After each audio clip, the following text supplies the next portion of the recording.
Okay, didn't we say in the last video?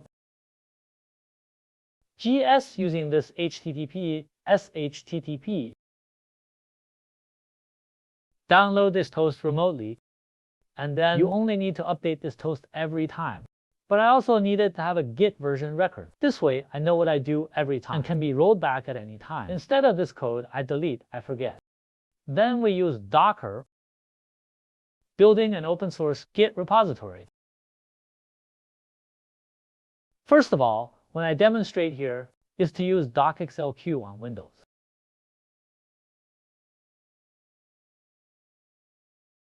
We'll wait a while. Then open here, starting now. The container here is blank. Then a Dapper folder is created here. There are 2 of these items installed before. We're going to install the third one today. Create its name is Git.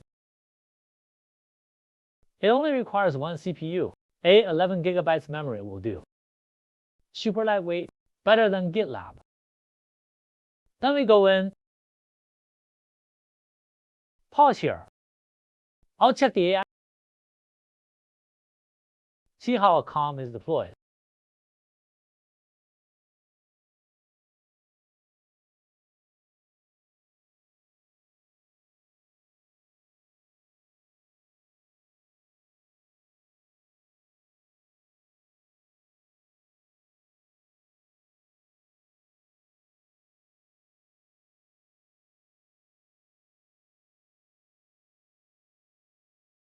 Okay, here AI gives me a file of multiple COMs.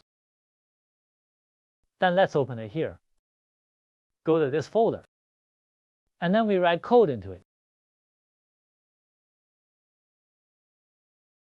For example, let's create a docom's configuration file. Then we copy what the AI gave. Note that the latest version of it is used here. Then automatically restart. You can change it to no here. This is permission. This is the default secure 3. This is the folder of the relative directory. This is the configuration file. Then I'll change it here. Change the port to 70.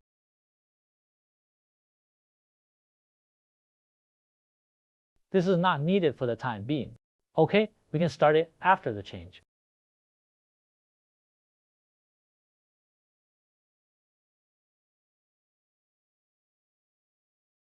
Then we use multiple simultaneous points.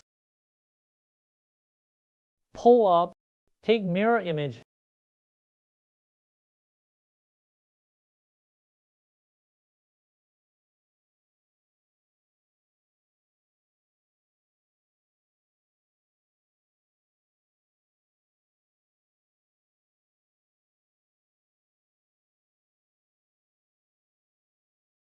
okay, so I can see it's up. Its interior is 3.0, but we are mapping 7036. Keep this window. And we're going to have a look at the container. You can see it started here. And we open the browser. Enter the port we just entered.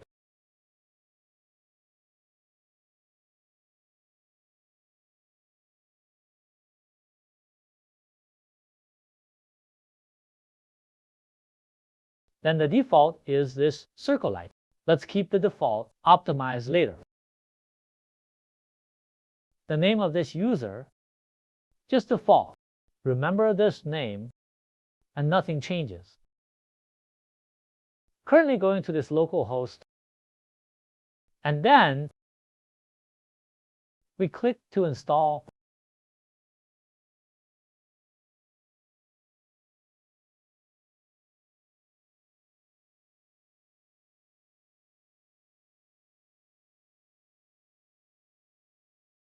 After successful installation. Here you want us to register an account. If you register an account, we will call the username uniformly. And what is this called? It's a word. It's a word. Email address is required. We'll call username@gmail.com.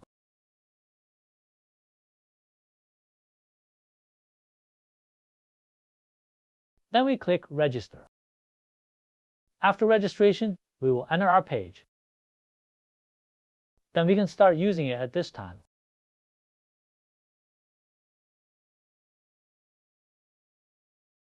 Here at first, its warehouse was empty. So we create a new one. Create a new demo called the Auto GS6. Then we need it to be public.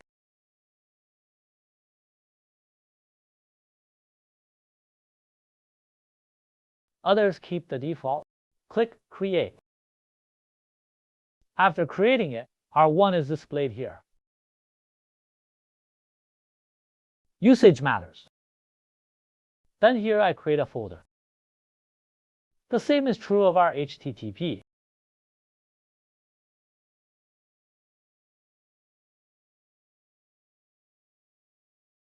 And then we put the code from our last video demonstration.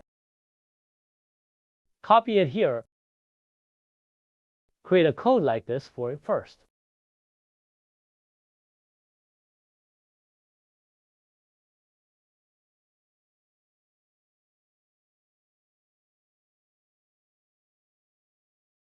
This is called toast. That's what we're really going to do.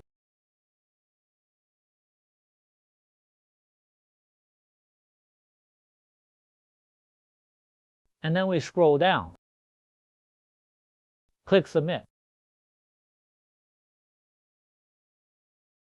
So there is a file, and it looks like this.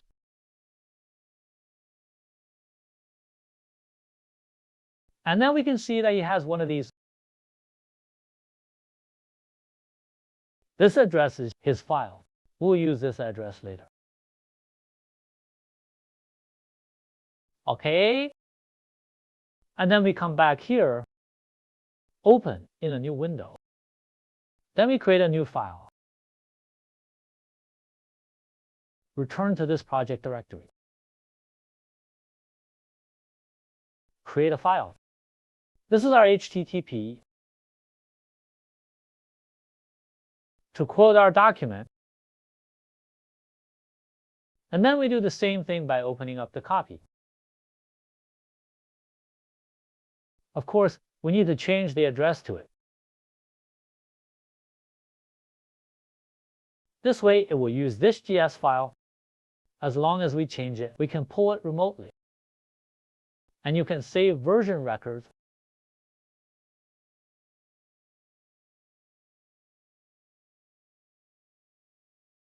Click Submit.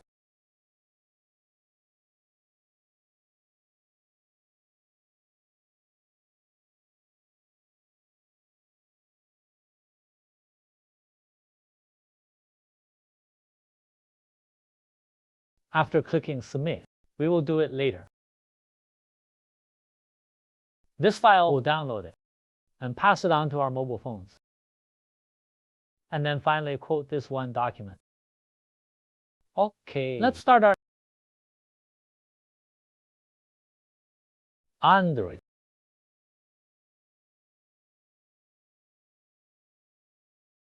Activate our emulator.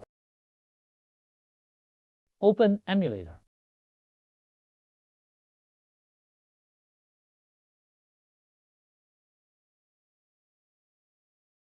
Then we don't want this HTTP. Delete it. This is the latest. Return to our main page. Let's download the HTTP just now.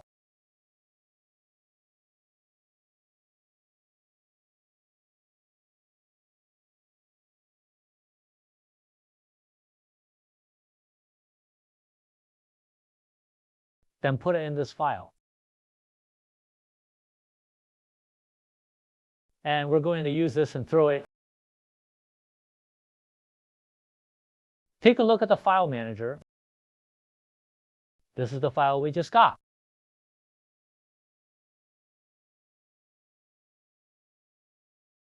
Then open 20 grams S6 refresh. Let's take a look at the code for this file. It goes to load this remote toast and then execute it. Then hide the author in this content. We are using the pattern of this source code. Then we click load. You can see it here. Can't pull. Then we need to change it. Maybe this network. We need to go through an IP model. Let's take a look at the current IP address.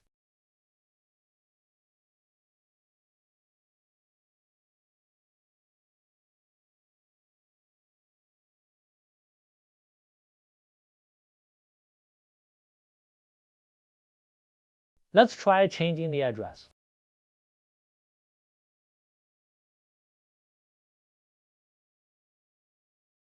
No problem either.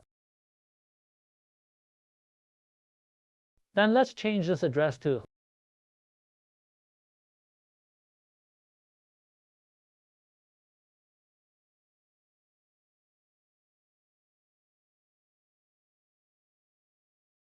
OK, no problem here either. We have to change this address. Click to edit.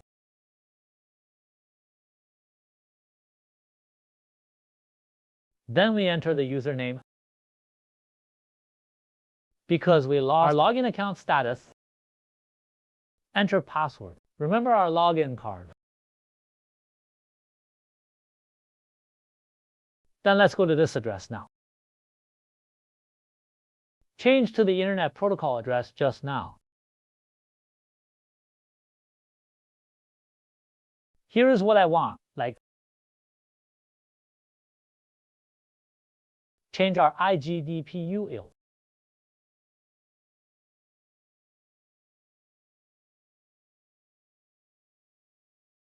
We know every time we make a change can also be restored at any time. After the change, we will pull the file again.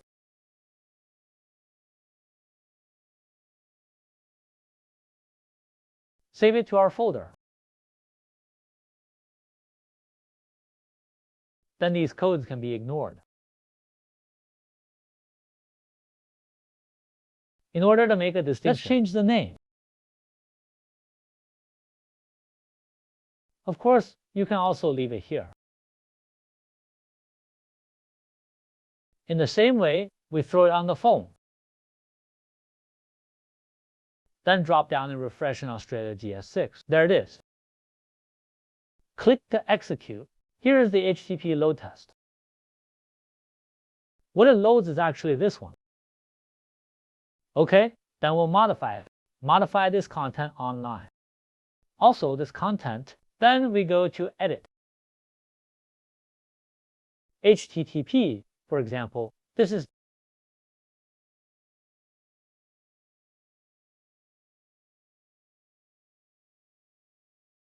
then we are here. Also, a change test. Know what we did? We will change it directly in the remote foreign language. You don't need to change it in our versus code. Then the same, we don't change anything. You click. You can see here it has changed. Then you only need to modify the content here in the future.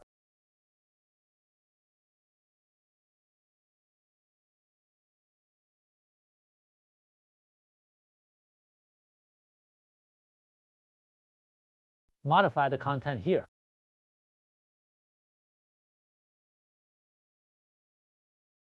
It can be updated in real time. Wait for it to be submitted. Then submit here has changed this place. Back, you can get this Internet Protocol address. Change to the domain name of the public network. Then we put it again here. Change this HTTP to the domain name of the public network. Then you are on any phone. You can perform this operation, go to real-time updates, and we can look at our submissions. We submitted it 5 times. This is the first time this file has been added. Adding HTTP for the first time, then this specific modification. Let's take a look inside.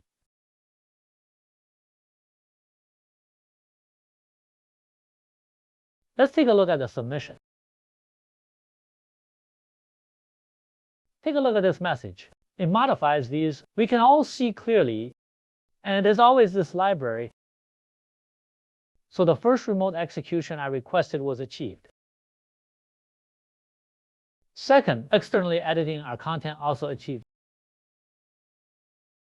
I don't have to open our TST separately. You don't need to open this versus code either. And directly on the external panel, we can modify it. And the third one is this commit record. Also here, we can all see what we changed. Okay, that's it for today's video. By the way, I also introduced the installation method to use